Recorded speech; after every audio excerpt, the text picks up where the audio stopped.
पानीपत की बिना CLU और NOC के चल रही करीब 13,000 छोटी औद्योगिक इकाइयों को सरकार ने बड़ी राहत दी है। प्रदेश सरकार छोटी फैक्ट्रियों के लिए नई पॉलिसी लेकर आई है। इस पॉलिसी के तहत कुछ शर्तें पूरी करने के बाद इंडस्ट्री को नियमित कर दिया जाएगा। नियमित होने के बाद इन छोटी फैक्ट्रियों को बैंक लोन, सब्सिडी और लाइसेंस मिलने शुरू हो जाएंगे। Haryana chamber of commerce and industry ने इसके लिए सरकार खासकर CM नायब सिंह सैनी का आभार जताया है।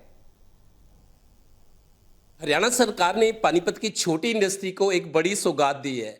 दरअसल पानीपत पुराना शहर है, अनप्लैंड तरीके से यहाँ छोटी इंडस्ट्री चल रही थी। गलियों में, कहीं पे घरों में भी इंडस्ट्री चल रही थी। बहुत पुरानी समस्या थी। सरकार से मांग हो रही थी कि ऐसी इंडस्ट्री को नियमित किया जाए। बजट में सरकार ने प्रावधान किया था कि इस इंडस्ट्री को आगे बढ़ाने के लिए, इनके हर्डल्स को दूर करने के लिए एक योजना लाई जाएगी। उस पर काम हुआ और नोटिफिकेशन हो गया है। हमारे साथ Haryana chamber of commerce and industry के चेयरमैन विनोद धमीजा जी हैं, ओल्ड इंडस्ट्रियल एसोसिएशन के वीरभान सिंगला जी हैं और चैम्बर के सुभाष अनेजा जी हैं जो सेक्रेटरी हैं। आप चेयरमैन हैं। सबसे पहले ये जो नोटिफिकेशन सरकार का हुआ है, पता लगा कि 13,000 छोटी इंडस्ट्री जो गली मोहल्ले में कहीं भी चल रही थी, ना तो उनके पास NOC थी और ना ही उन्होंने एक CLU लिया हुआ था। सरकार ने उनको राहत देने का फैसला किया है। सरल शब्दों में बता दो, क्योंकि छोटी इंडस्ट्री के लोग ज़्यादा वो नहीं होते, उनको समझा दो सरकार की सौगात उनके लिए कितनी मीनिंगफुल है, कितनी अर्थपूर्ण है। पहले तो कतूरी साहब, मैं आपके चैनल की तरफ से सरकार को बहुत बहुत धन्यवाद करना चाहूँगा कि इन्होंने ये ऐसी स्कीम लेके आए हैं। क्योंकि एक हमारे जो CM साहब हैं नायब सैनी जी, और पीछे जो ACS है, प्री बजट मीटिंग हुई थी, ये इंडस्ट्रियलिस्ट के साथ जो है ये पहली बार हुई थी। और उसके अंदर भी इन्होंने प्री बजट से पहले भी हमारे से इंडस्ट्री की जो प्रॉब्लम है वो समझी थी और वो हमारे से पूछी गई थी। उसमें हमारे 22 मुद्दे थे जो इंडस्ट्री के, जो हमने जो प्री बजट से रखे थे, जिसके अंदर ये कहते हुए हमें बहुत खुशी हो रही है कि 21 मुद्दों का इन्होंने सुधार वहाँ पे हमारे को दे दिया था। और इसमें से सिर्फ ये एक रह गया था, जो अनऑथोराइज जो फैक्ट्रियाँ थी, हमने कहा था जो 40 50 साल पुरानी जो है बनी हुई हैं उनको ऑथोराइज करो। उसकी पॉलिसी भी इन्होंने 3 दिन पहले जो है वो ले आए हैं। और उससे पहले 16 जून को इन्होंने हमारे को राजेश कुल्लर जी ने जो हैं वहाँ पे, उन्होंने हमारी मीटिंग ली थी जिसमें 17 एसोसिएशन को बुलाया गया था और हरियाणा की समस्या को फिर सुना था उन्होंने कि इंडस्ट्री की कोई समस्या आपकी रह तो नहीं गई है। तो उसमें हमने इस समस्या को रखा था कि ये प्री बजट के अंदर जो है हमारी समस्या रह गई है जी, इनको अनऑथोराइज फैक्ट्री को जो है इसको ऑथोराइज किया जाए। तो उन्होंने हमारे को समस्या समझी और उसको जो है ना आज नोटिफिकेशन जो है अब हमारी उनको कर ली। इसके लिए हम अपनी इंडस्ट्री की तरफ से बहुत तहे दिल से हमको धन्यवाद। इसका एक बात ये बताओ, ये सरकार जो पॉलिसी लेके आई है, इसका फायदा पानीपत की छोटी इंडस्ट्री को मिलेगा या हरियाणा में कोई और भी इस तरह की इंडस्ट्री है? नहीं, ये पूरे हरियाणा के लिए है, ये खाली पानीपत के लिए नहीं है। और जो 17 एसोसिएशन थी दूसरी डिस्ट्रिक्टों से भी आए हुए थे, तो सभी की समस्या सुन के ही उन्होंने इसको लागू करा है इस चीज़ के लिए। तो हमने इसके अंदर एक मुद्दा रखा था कि मैं कहा जी कुछ हमारे जो है, जैसे मान लो कोई बैंक के फंड्स लेने हैं या कोई फैक्ट्री एक्ट का लाइसेंस लेना है हमने, या पॉल्यूशन वाले हैं, ये हमारे को NOC जो है मिलती नहीं थी। तो अब क्या है कि हमारे को वो सब NOC मिलनी शुरू हो जाएंगी और बाकी जो गवर्नमेंट के इंसेंटिव थे हम लोग को वो फैसिलिटी प्रोवाइड जो है नहीं ले पाते थे, अब उससे जो है वो भी हमारे को जो मिलनी शुरू हो जाएंगी इस चीज़ के लिए। थोड़ी सी जो ज़रूरी शर्तें हैं, क्योंकि सरकार अगर कोई रियायत देती है तो कुछ ना कुछ नॉर्म्स होते हैं, कुछ शर्तें होती हैं, टर्म्स एंड कंडीशन। शर्तें क्या है? मोटी मोटी उन लोगों को समझ आ जाए जिनके लिए स्कीम बनी है, उनको लगे कि हाँ फ़ायदा मिलेगा, लेकिन किन शर्तों का पालन करना ज़रूरी है?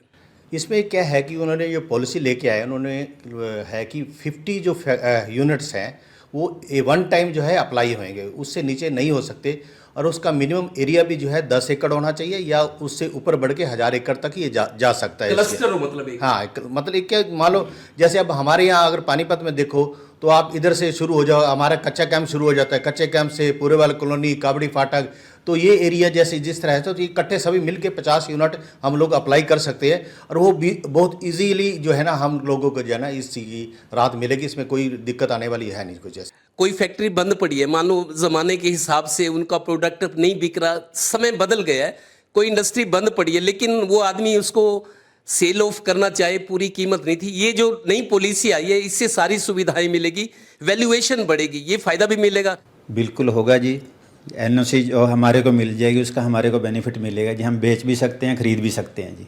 और बेचने वाले के लिए भी अपनी चीज़ के उसको दाम पूरे मिलेंगे जी। सेक्रेटरी का काम होता है चीज़ों को समझना और एसोसिएशन को बताना, लोगों को जागरूक करना। आपको ये पॉलिसी कितनी लग रहा है बहुत उपयोगी है? हालांकि नोटिफिकेशन हो गया। प्रमोद विज का ये कहना है, जो आपके विधायक हैं, कि मैंने विधानसभा में बात उठाई थी, उसके बाद आप लोगों से मीटिंग भी हुई। सबसे पहले तो मैं आपका टोटल टीवी का धन्यवाद करना चाहूँगा कि आप इंडस्ट्री के रिलेटेड जितने भी संबंधित दिखते हैं वो आप उजागर करते हैं।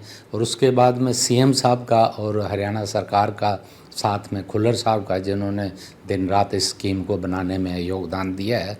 और सीएम साहब ने भी बहुत, नायब सिंह सैनी ने तो कमाल ही कर दिखाया है हरियाणा के लिए, जो इंडस्ट्री के लिए इतना काम कर रहे हैं। जो जितनी हमारी आउट ऑफ म्यूनिसिपल कमेटी जो पहले इंडस्ट्री बनी हुई थी, हर आदमी के वो स्कैटर्ड थी, हर आदमी के दिल में डर था कभी तोड़ने वाले ना आ जाएं। उसमें इलेक्ट्रिफिकेशन में दिक्कत होती थी, भाई एनओसी लाओ, एनओसी मिल नहीं सकती थी। बैंक वाले भी कहते थे लोन नहीं मिल सकता इसमें, क्योंकि out of area, approved area में सब्सिडी नहीं मिलती थी। अब सब्सिडी नहीं मिलती थी, जो कि सब्सिडी 35% तक है। अब एक ऐसी स्कीम 21 तारीख को सीएम साहब लाए हैं, इससे सारे हरियाणा को फ़ायदा होगा। और एक बड़ा अच्छा इन्होंने एक और ये सिस्टम बनाया है कि मिनिमम 50 यूनिट हों। 50 यूनिट से जितनी भी दिक्कतें, प्रॉब्लम होंगी, इकट्ठी हो जाएंगी। सरकार को भी, इलेक्ट्रिसिटी डिपार्टमेंट को भी दूर करने में एक लाइन बिछानी है, इकट्ठी 5, 10, 15 यूनिट को चली जाएगी।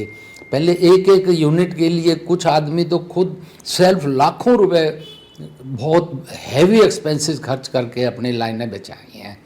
लेकिन अब जो ये ऐसी स्कीम आने के बाद 50 यूनिट जैसे ही पोर्टल पे इकट्ठे होंगे, क्लस्टर होगा, अप्लाई करेंगे तो इमीडिएटली इसकी परमिशन मिल जाएगी। और इसके लिए तो हम सब तहे दिल से धन्यवाद करते हैं सीएम साहब का। पानीपत की इंडस्ट्री से जुड़े लोग अभी तक अक्सर ये शिकायत करते थे, मैंने बहुत सारी स्टोरियां की कि पानीपत की इंडस्ट्री को सरकार का सपोर्ट नहीं मिला। हम जो है अपने दम से, अपनी मेहनत से हैं। चाइना जैसे देश से पानीपत की इंडस्ट्री ने टक्कर ली है। बहुत दिन बाद ऐसी एक स्कीम सरकार लाई है जिसको देखकर ये लोग खुश हैं। इनका लगता है कि इनको सरकार ने अब हमारा हाथ पकड़ा है। सहयोगी श्रीनिवास के साथ Devendra Kathoria, total news, Panipat bureau.